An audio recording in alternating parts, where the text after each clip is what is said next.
Кой искаш, бе? Здравейте на всички приятели. Както знаете, никнеймът ми е кмета в TikTok. Иначе съм Мартин Илиев, кандидат за депутат от листа на ГЕРБ, СДС. Базикаш ли си, бе? Валю Лабадай е много голям мой приятел, повече от брат. Верно.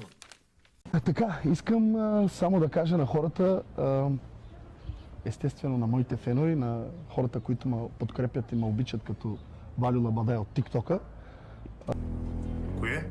че наистина много държа на него, защото знам кой е той, знам с какви възможности, където може да помогне на Шумен и околностите около Шумен. Бати тъпия мангал! Да ми говори така директно. Нека да гласуват и да подкрепим Мартин, за да може да направи всичко да е много добре за всички хора. Не думай! Само да кажа, че аз само не обещавам. Всичко, което кажа, ще бъде изпълнено. Това, което е по силите на държавата, ще ги атакувам много здраво да бъде изпълнено. Ще гласувам за теб. Ако искаш, бат Валю, може да се обърнеш и на хората, които говорят турски език. Süper be.